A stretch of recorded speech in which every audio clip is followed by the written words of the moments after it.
Oh, yeah, it's go time.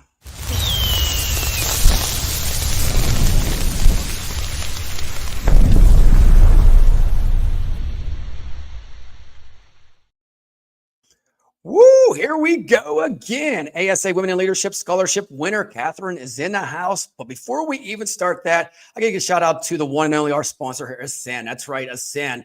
They are the employer of record, all in one platform. So you can grow your staffing firm quickly without worrying about the back office or paperwork. Reach out to my friends at ASCEN today. Whoa, Catherine, here you are on Wednesday. Are you ready to rock and roll or what? I am ready, Richard. The countdown has been on for me, so I am so excited. This is it. And I'm going to label this one as the high noon at the staffing saloon. Here we go. Woo, bring up the guns. But all joking aside, so I got to tell you, first off, congratulations on this award. You know, you and all the girls, I mean, it's a life-changing experience, as you can tell. But before you started your career in staffing, where were you? Oh my goodness. Well, I'm glad you asked. After I got my undergrad in psychology, I wanted to find something in that realm. I actually wanted to be a counselor. So I applied at one of the large behavioral health facilities here in Memphis, Tennessee. I wanted the job so bad that I applied for every single job that they had open. And naturally, I got the one that no one wanted, no one else applied for. I got weekend night shifts on the adult intensive care unit. And mind you, this Oh, was weeks before COVID. Very, very interesting setup into the workforce for me. But I was really thankful to get the opportunity. Mental facilities, they don't close. They don't ever really close. So no, they don't. yeah, when COVID hit, I mean, it was go time for us actually. I was working a ton of shifts, picking up extra, more than just the weekends. It was pretty crazy. I kind of worked myself overtime during that time. But I think it was really beneficial for me to kind of figure out what I wanted to do and kind of what I didn't want to do. Well, I love that, and I got to tell you, actually, I have a psychology degree too and criminal justice. Really? So I did behavior health. Yes, I 302'd a lot of people when I was a JPO Wow. officer. So I know that, you work weekends, you're working holidays, the facility never During the shuts down. snow, during the pandemic, we don't ever quit. So give me a story before we can go into staffing. Do you have a story from that experience? Wow, I have so many that kind of even gave me some sleep issues, so many stories. But Oh no. let's just say I've dodged some mud pies. Let's just say I've dodged everything. I don't know how I made it out of there whole, but I did. And Nice. here I am. Did you have to restrain anybody? Oh yeah, definitely. Those weekend night shifts, people just come in at their worst. It was really eye opening at that time.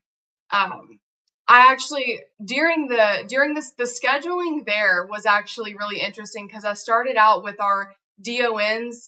They were putting us on the schedule, and then it really got pretty crazy the longer that COVID went on, and we just did not have the staff. We did not have the people, and you know, we even had to call the police because we just did not have enough people, enough staff versus the amount of people that we had in there. So that was another interesting night.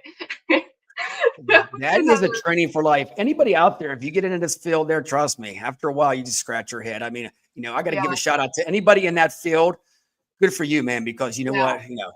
It's hard every day. Hmm.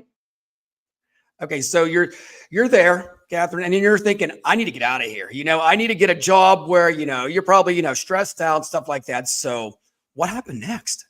So I actually went kind of pickup only. So I kind of gave up my weekend night shift position that was very glamorous, not.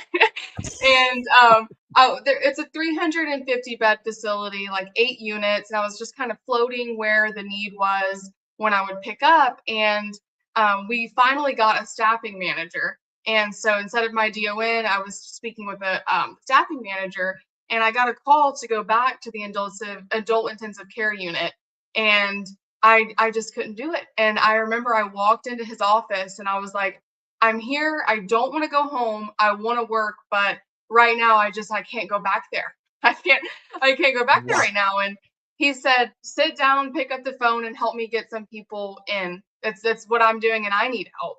And I never left that office for a year. I ended up becoming kind of his sidekick. It was me and him staffing the entire facility, staffing 3 shifts a day, 7 days a week. We would switch kind of at weekends, switch up night shifts. Who had the phone? It's ringing at 6:30 before the 7 a.m. shift, and I absolutely loved it. The hours were crazy, but it was a very interesting position for me because I had worked with a lot of these people that I'm calling and Hmm. trying to get them to come in. And, I'm one of those people that I don't like to tell people or ask people to do things without have done it myself. And so it really helped me and helped him bring in a lot more people on the units, just because we kind of have a lot of rapport with the nurses and the other mental health techs. So I really loved it. The hours weren't amazing with us having that phone. And um, that's kind of how I got into staffing. It's pretty crazy, but I really walked into the office and never left. I love that. And you got to admit, in the beginning, seriously, did you even have time to go to the bathroom? Because it's nonstop. Them phones are just ringing. Just, I mean, nonstop. You're leaving voicemails while people are you're trying to leave a voicemail and you've got to answer the phone. I mean, it was really crazy, but we had that hospital staffed. That's one thing about us. We did not leave without Yeah. making sure that every unit had coverage. How did you multitask? Because if you're having multiple phones, you're putting people on hold. You don't know which one you're putting on hold. I mean, seriously, I've tried it before and I get all confused. I'm like, hey, Joe. And you're like, no, I'm not Joe. I'm John. It's like, did you ever go through that? Yeah, I did. We were somehow really, really organized. Like we were writing stuff down on all of these just different. We had these just like, I don't know, notebook paper that was like printed out for us to write who's coming, how did we get them here, what unit are they going on, and somehow we really made it work. I think he had also worked on the floor before. He had been a staffing professional way longer than me. This was brand new to me. So I think we just knew what it was like on the other side, and we just wanted to make sure that first off our patients were safe, but also our colleagues, everybody that we had worked with, Yeah. had the help that they needed because at some points we hadn't. Whew, man. Okay, give me a story. I know you have a million stories there, but just give me one that's just popped into your head right now because that is a battleground, what you did right off the bat. I was After I left the adult intensive care unit and I was pickup only, like I said, I was like, oh, the adults kind of, it's been pretty traumatizing. Let me try the child unit. And I was beat up by a 12-year-old. What? Okay, time out. Catherine, come on now. I'm not gonna Put lie. your fist up in the air. What happened? I skip arm day every day that I can. Just kidding. But I feel like it was a character development moment for both of us. And I just kind of was like, one day hopefully this child will look back on it and see that, sometimes you have to turn the cheek. Just Well, so your championship belt is what, you own one right now? Is that what you are? So yes, yes, exactly. wow, what an experience that was. Oh boy. Well, at least you didn't have to go to hospital, or he hopefully he didn't Exactly. It bite you or wasn't, nothing like that. yeah, beat up is a broad term. Exactly. Well, okay. So after that, where did you lead into where you're at right now? Yeah, so I actually during that time I met my amazing now husband, and he had Yeah. got in Memphis too. Yep. And so he had got a job opportunity in Florida. So we kind of, the hours weren't working for me. I had just started an online master program, and I didn't have too many ties. My family really wanted me to move and try something new, which Yeah. that was really the last push I needed to go. And so I knew I wanted to do something under like the HR umbrella, which is just so many things that you can do under that. And when I was looking for jobs on LinkedIn, I saw Ardor Health and they had a recruiting position open. So I applied for it, and talked to our incredible executive VP, Mike. And if anyone has ever spoken with him, you know that you want to work with him after speaking with him. He's a great leader.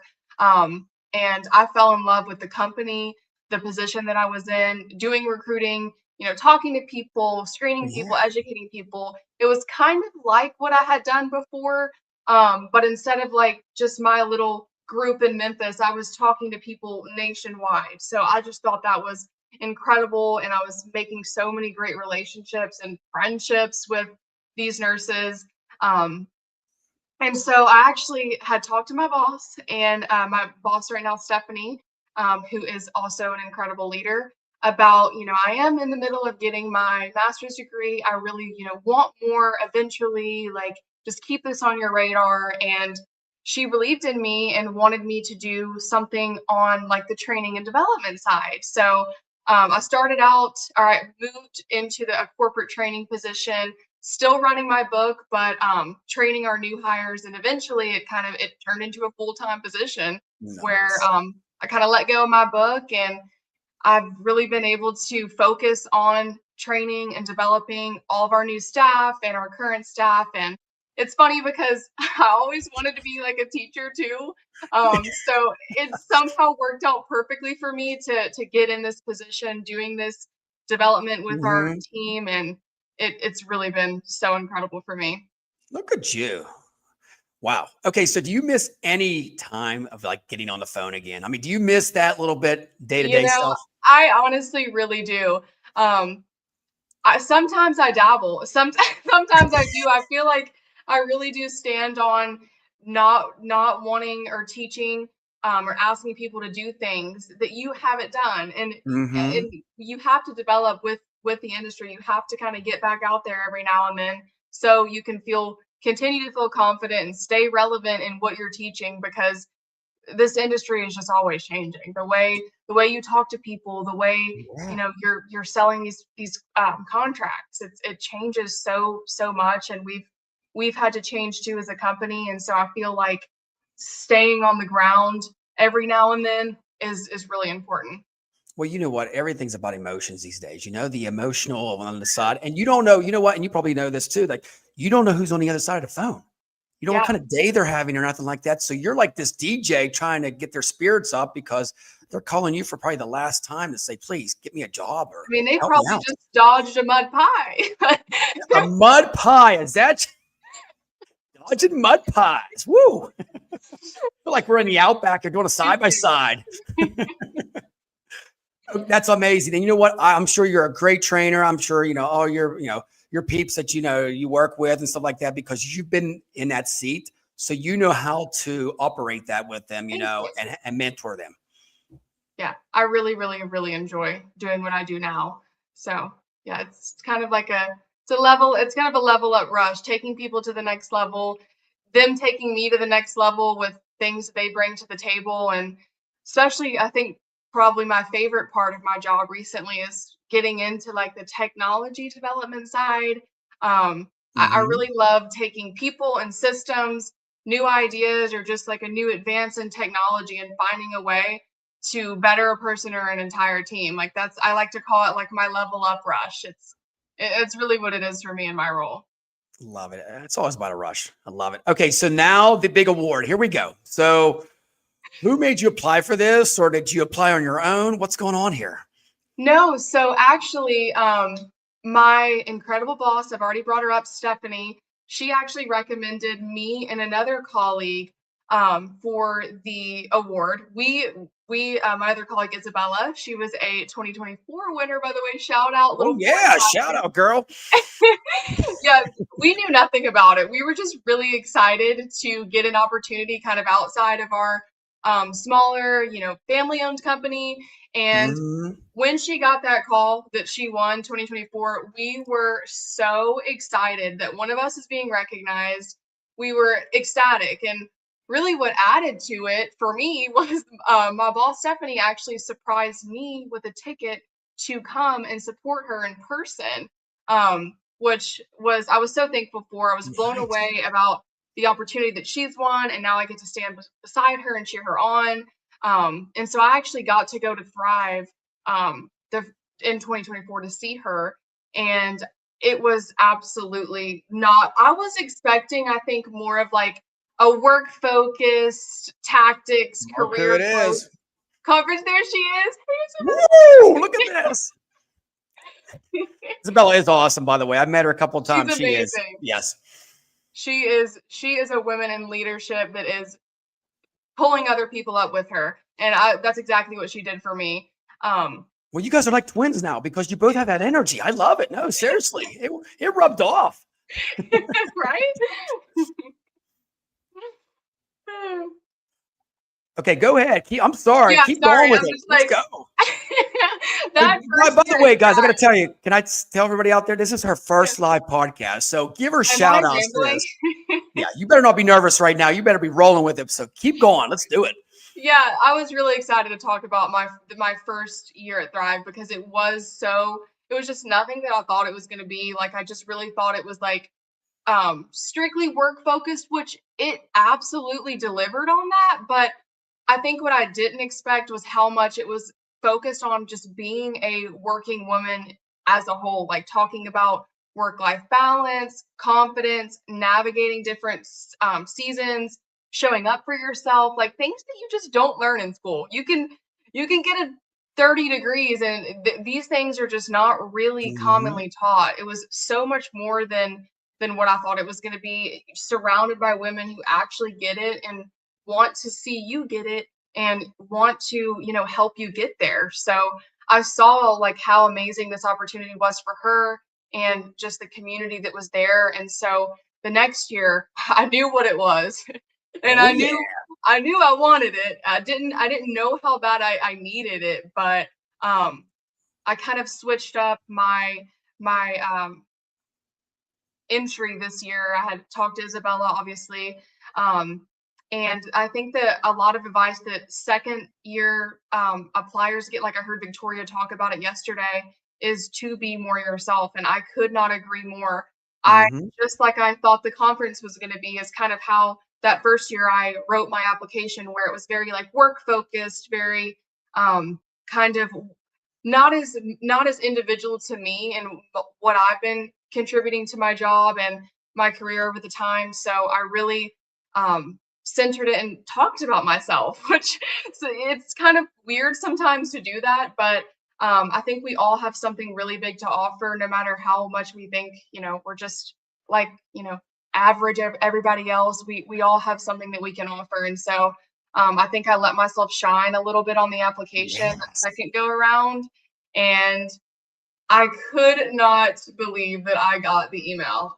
I Okay, was so freaking give me out. the story about that because you put this application in. Did you even think you had a chance or what was going Honestly, on? I didn't, and I was very, very nervous. I was really busy during the time too, and I remember like I kept trying to spend time on it every day to get exactly what I wanted, to get my message across and to be as genuine as I can, on top of everything I'm doing at work. And so I was really just not expecting it. And I'm pretty sure, yeah, they said that we were gonna get it on a certain, I think it was like a Monday, and it was a Thursday, and I'm sitting at my computer after hours. I don't know. I think I was just answering a quick message and I saw the email, and 2 days early. So I was not expecting it at all. Uh-oh, so you're thinking what? Is this good or bad? I actually knew once I saw the email. I knew because I remember that Isabella had found out, I think, like a day or two early. So I was like, if they're messaging me now, it's not like the thank you for replying. They would wait till the day of. So I just remember just pushing my chair back, screaming, calling my husband in here. I was like, read it out loud.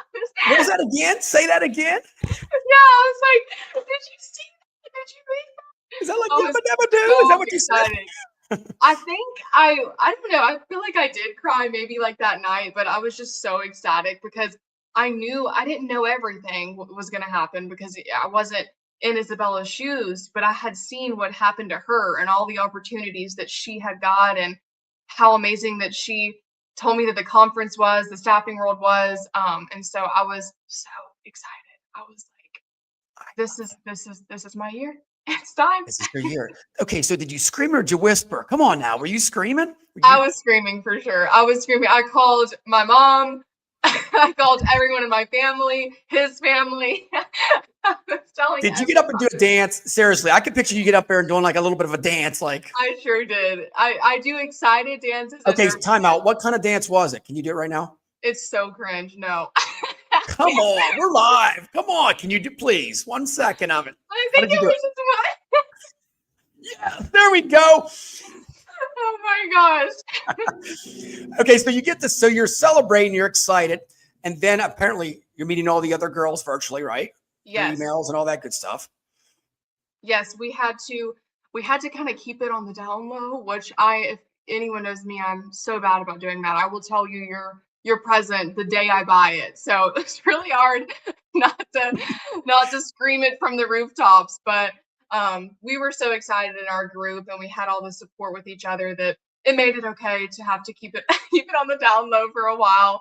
And we just spent a lot of time kind of getting to know each other and like what we do at work, because I think what's really interesting about our group too is we are all, I mean, I guess this is not different from any other group, but we're all very busy. That's why we got, in these positions that we have, because we work very hard. And I mean, we have working moms in our group. We have amazing, amazing women in leadership, just all of us. And so I feel like we all stayed connected as much as we could during that time, because we all are very busy. And a lot of us, I feel like I was kind of the only one that a little bit knew what was going on, because Isabella and my day-to-day work was telling me. I was calling her every day, kind of talking about it. So I was kind of hyping the girls up, like, do you guys understand how big of a deal this is? Oh yeah. It's really, really fun. So okay, so then you have all this virtual talk, and then you meet them in Yeah. person. What is your feeling when you meet them all in person for the first time?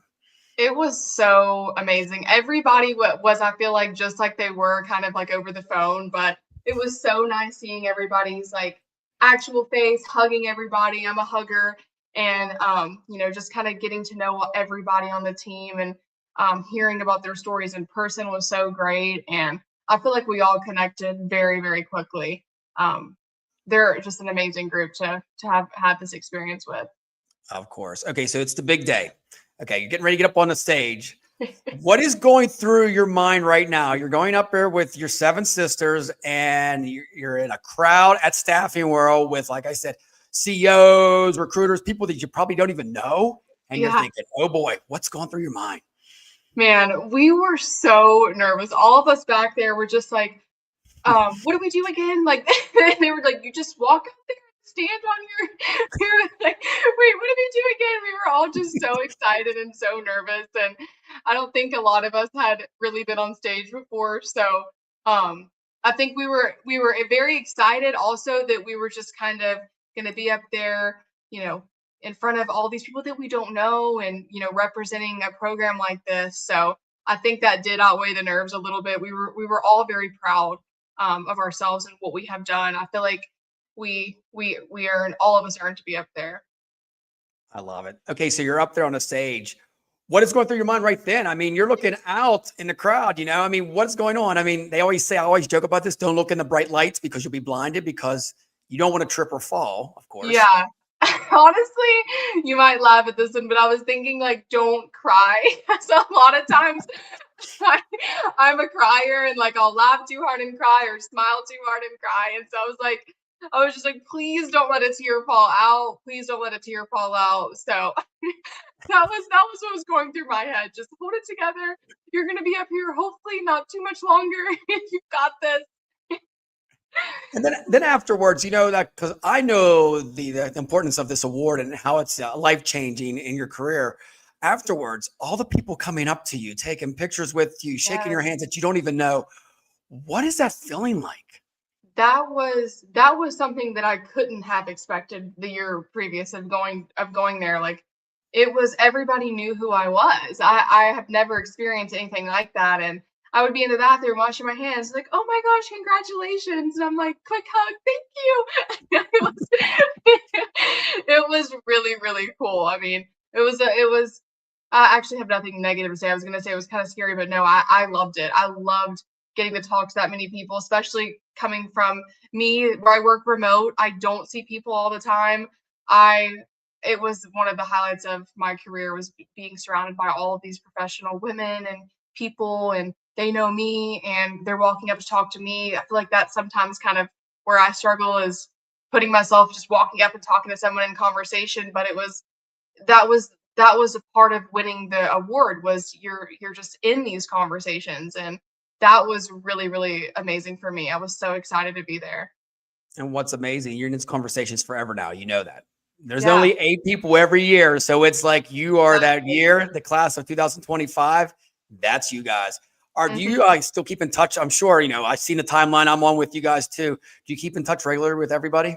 Oh yeah, definitely. Anytime one of us has a big life event or something at work, we're always popping in the chat. I mean, even last night I had a question for the girls, put it in the chat, and one of us will always come in at the perfect time, and it's like the perfect one that needs to speak up at the time. So we are definitely connected still, and I hope that we always stay connected. But with the way our chats are going, I have no doubt about that. You'll be going to weddings and everything else, Exactly. down the road, bridal showers and all that cool stuff there. Yeah. Maybe they'll invite the shark. Maybe I'll show up too, right?